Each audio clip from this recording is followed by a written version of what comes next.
उपस्थित सत्संग प्रेमी महानुभावों, माताओं एवं बहनों, साधारणतया लोग माया की भक्ति करते हैं। धन चाहिए, पुत्र चाहिए, ऐश्वर्य चाहिए आदि इन्हीं माइक पदार्थों के लिए घोर परिश्रम करते रहते हैं। फल यह होता है कि जीवन भर शांति में सुख नहीं मिलता। संतों ने कहा है कि माया की भक्ति के साथ ईश्वर की भक्ति भी करो, तभी शांति में सुख मिलेगा। ईश्वर की भक्ति में 3 बातों की प्रधानता होती है: स्तुति, प्रार्थना और उपासना। ईश्वर की स्तुति से उसमें श्रद्धा उत्पन्न होती है, श्रद्धा से प्रेम होता है और प्रेम से साधन करने में मन लगता है। प्रार्थना का अर्थ है नम्रता सहित कुछ मांगना। मनुष्य के मन में कुछ न कुछ मांग सदा लगी रहती है। परमात्मा से सब कुछ मिल सकता है। सृष्टि परमात्मा की ही बनाई हुई है। जितने देव हैं सब परमात्मा के ही बनाए हुए हैं। इन देवों को जो जो शक्ति है वह भी परमात्मा से ही दी हुई है। इसलिए जो वरदान सब देवता मिलकर दे सकते हैं उससे विशेष अकेले परमात्मा दे सकते हैं। इसलिए उस परमात्मा से जो कुछ मांगना है मांगो, लेकिन ऐसी चीज को नहीं मांगो जो आप ही मिलने योग्य है। परमात्मा ऐसे हैं कि वे हम सबके योगक्षेम वहन करते हैं। हम सोते हैं और परमात्मा घातक जीव जंतुओं से हमारी रक्षा करते हैं। हम लोग सोते हैं और वे सोते ही नहीं हैं, हमारा पहरा करते हैं। तो कुछ लोग कहेंगे परमात्मा पहरा करते हैं तो चोरी क्यों हो जाती है? यह इसलिए कि लोग धन संचय करने में अनैतिक यत्नों के द्वारा पाप भी करते हैं और चोरी करने वाले उनके पाप में धन को ले जाते हैं। भक्त के लिए भक्ति अनमोल पदार्थ है, इसलिए भक्त को ईश्वर से भक्ति मांगनी चाहिए। जो ईश्वर का भजन नहीं करता, उनसे प्रेम नहीं करता, उसका भजन नहीं बनता।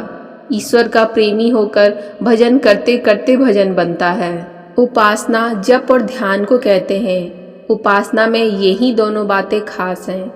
मोटी और बाहरी पूजा से आंतरिक सूक्ष्म ध्यान जप में कुछ लाभ पहुंचता है, लेकिन आडंबर वाली पूजा हो तो वह किसी काम की नहीं। यदि आप किसी को कह दीजिए कि तुम अधर्मी हो तो वे चिढ़ जाएंगे। कुछ लोग ऐसे हैं कि जो ईश्वर को नहीं मानते, लेकिन वे संसार में रहकर अच्छा कर्म करते हैं, तो वही उसका धर्म है। जो अपने धर्म का सिद्धांत नहीं जानता और अपने को किसी धर्म का माने तो उसका कैसा धर्म है उसको तो पता ही नहीं होगा। धर्म के पहले सिद्धांत में है ईश्वर की स्थिति, प्रकृति व माया को जानो। जीव, जगत और ईश्वर, इनके बारे में सिद्धांत जाना जाता है। वेदांत शास्त्र में इसका वर्णन है। इसी वास्ते हम लोग के सत्संग में ईश्वर की स्तुति होती है। उससे ईश्वर की विशेषता का ज्ञान होता है। ईश्वर का गुणगान करना स्तुति है। प्रार्थना किसे कहते हैं? प्रार्थना कहते हैं कि प्रभु के पास जाने के मार्ग में जो अनुभूतियाँ होनी चाहिए वह हो। इसके लिए प्रयास करना होगा। प्रयास करने वाले को सहायता मिलती है। ज्यों तहीं पंथ लगे मन लाई, त्यों हरि काहे न होई सहाई। God helps those who helps themself. जो प्रयास नहीं करता उसको ईश्वर की सहायता नहीं मिलती। ईश्वर संबंधी ज्ञान जब से लोगों को हुआ है तब से यह ध्यान उपासना चली आई है। त्रैकाल संध्या बहुत प्राचीन है। ब्रह्म मुहूर्त में, दिन में स्नान के बाद और संध्या काल। त्रैकाल संध्या अवश्य करो अगर आर्य हो तो। वेद में भी त्रैकाल संध्या की आज्ञा है।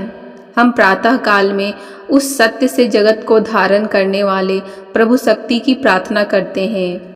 दिन के मध्य काल में उस सत्य धारक प्रभु का ध्यान करते हैं। सूर्य के अस्त काल में भी हम उसी श्रद्धा में प्रभु की उपासना करते हैं। हे श्रद्धे सत्य धारणवती देवी, तू हमें इस जगत में सत्य ही को धारण करा। जो त्रैकाल संध्या नहीं करते वे आत्महन गति में जाते हैं। रामचरितमानस में लिखा है, जो न तरई भव सागर नर समाज अस पाए, सो कृत निंदक मंदमती आत्महन गति जाए। वेद, उपनिषद एवं संतों की वाणियों में उपासना के लिए ऊंचे दर्जे में 2 बातें और नीचे में भी 2 बातें हैं। नीचे में जप और मूर्ति पूजन है।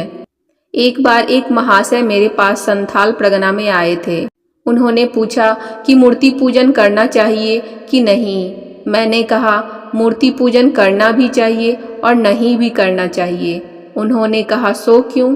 मैंने कहा पूजा के लिए, ध्यान के लिए तो मूर्ति पूजन होना चाहिए और मेला ठेला लगाने के लिए नहीं। यह सुनकर वह चले गए।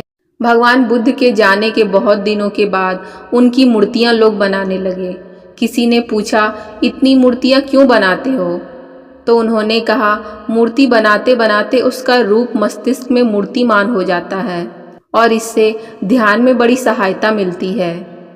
कोई कहते हैं कि मिट्टी, पत्थर व धातु की पूजा क्यों की जाए, लेकिन जानना चाहिए कि कोई भी मिट्टी, पत्थर या किसी धातु की पूजा नहीं करते। कोई भी मूर्ति होती है तो उसको देखकर मनोमय रूप बनता है। कितने सन्यासी ओम का ध्यान करते हैं। मुसलमान अल्लाह लिखकर या अलिफ लिखकर ध्यान करते हैं। ऐसा नहीं है कि जिस रूप का ध्यान हम करते हैं उसी का ध्यान सब कोई करे। जितने भी रूप हैं सब में ईश्वर व्यापक हैं, इसका विश्वास रखना चाहिए।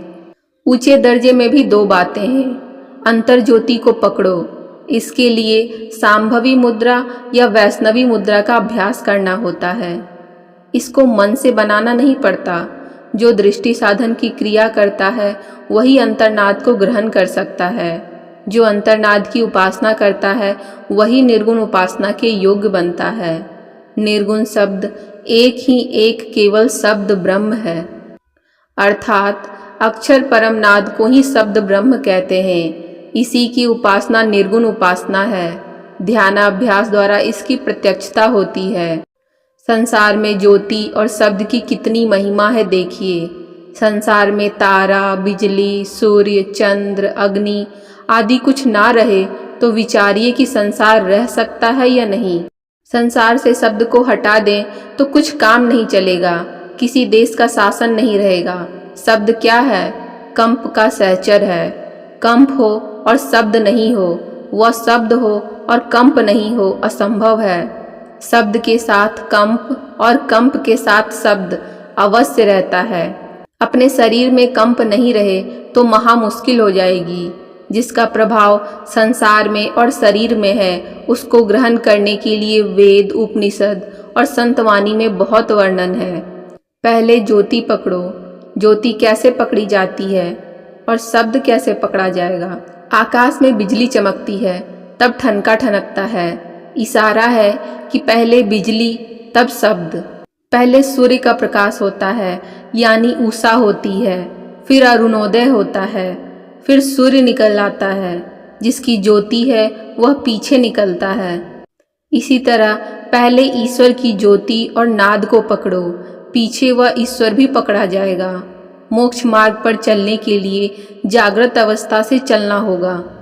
बाहर में संत पथ नहीं है, अंदर में है, इसी पर मन चलता है। जो कोई यहाँ से चलना बताता है, ठीक बताता है, यह आज्ञा चक्र है। कोई कहे कि नीचे से क्यों नहीं चलो, तो नीचे से हठ योगी चलते हैं, ध्यान योगी नहीं। गुलाब साहब ने कहा है, उलटी देखो घट में ज्योति पसार, अर्थात बाहर देखना छोड़कर अंतर्दृष्टि से देखो, फैली दृष्टि को समेट कर देखो। बीजाक्षर परम बिंदु है, उसके ऊपर नाद है। नाद जब अक्षर ब्रह्म में लय हो जाता है तो निःशब्द परम पद है। इसी की सहायता से ईश्वर तक पहुंचा जाता है। संतों का भेद और पंडितों का वेद प्रसिद्ध है। वैज्ञानिक 5 तत्वों से स्थूल सूक्ष्म को लेकर कुछ बनाते हैं। ईश्वर भजन का यत्न लो, भजन करो, तब वह कल्याण मिलेगा और फिर संसार में आना नहीं पड़ेगा। इसके लिए अपना आचरण अच्छा रखना होगा। जो आचरण से हीन है वह वहाँ नहीं जा सकते। जो अपना आचरण भला रख सकता है वही ईश्वर की ओर जा सकेगा।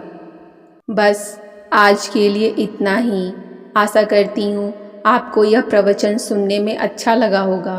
प्रवचन सुनने में अच्छा लगा हो तो कमेंट में जय गुरु महाराज जरूर लिखिएगा।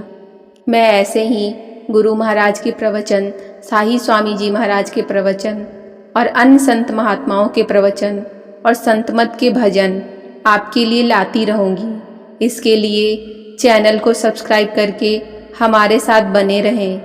मिलते हैं ऐसे ही और वीडियोस में। तब तक के लिए धन्यवाद। जय गुरु।